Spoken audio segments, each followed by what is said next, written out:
ED की chargesheet में बड़े बड़े खुलासे हो रहे हैं शराब घोटाले में, और वो घोटाला जो हुआ है उसमें रोज हर दिन नए नए किरदार सामने आ रहे हैं। शराब घोटाले का पैसा बहुत बड़े अमाउंट में राजीव भवन पहुंचाया गया है।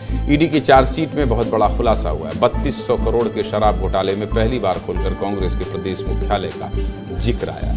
15 सितंबर को ईडी ने 7000 से ज्यादा पन्नों की 5वीं चार्जशीट रायपुर कोर्ट में पेश की, जिसमें शराब घोटाले में चेतन बघेल की भूमिका का जिक्र किया गया। ईडी ने आरोप लगाया है कि चेतन बघेल ने शराब घोटाले से कमाई की है। अब ईडी की चार्जशीट में एक और हैरान करने वाला खुलासा हुआ। ईडी ने लक्ष्मी नारायण बंसल और पप्पू बंसल के बयान का हवाला देते हुए आरोप लगाया है कि चेतन बघेल के साथ मिलकर पप्पू बंसल ने करीब 1000 करोड़ रुपए का हेरफेर किया था और चेतन बघेल के निर्देश पर पप्पू बंसल ने कई लोगों को पैसे भेजे थे। चार्जशीट के पेज नंबर 55 और 56 पर ईडी ने नगद पैसों की लेनदेन की जानकारी दी।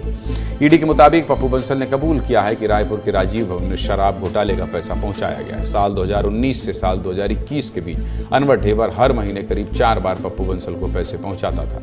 एक बार में 8 से 12 करोड़ रुपए कैश भेजा जाता था।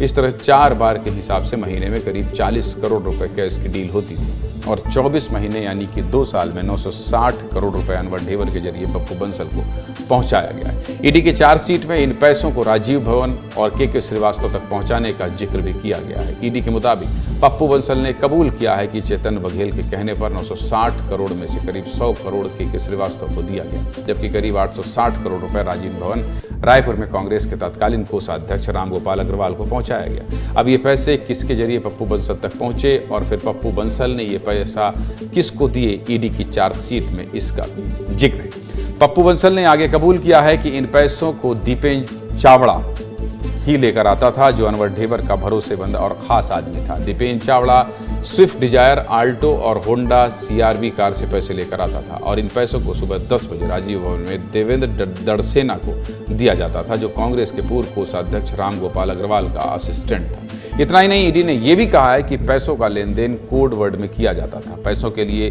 सामान शब्द का इस्तेमाल किया जाता था और इन पैसों को लेने वाले रामगोपाल अग्रवाल के लिए रायपुर का सेठ नाम इस्तेमाल किया जाता था। छत्तीसगढ़ में शराब घोटाला और सियासत साथ साथ चल रही है। ईडी की चार्जशीट पर भी राजनीति शुरू हो गई। डिप्टी सीएम विजय शर्मा ने कहा कि भयंकर तरीके से शराब घोटाला हुआ, ये सब जानते हैं, जिसमें पुलिस और प्रशासन को भी झोंक दिया गया था। जो नई जानकारी आ रही है सही। वहीं प्रदेश अध्यक्ष दीपक बैज ने कहा कि बीजेपी और जांच एजेंसी झूठा आरोप लगा रही है।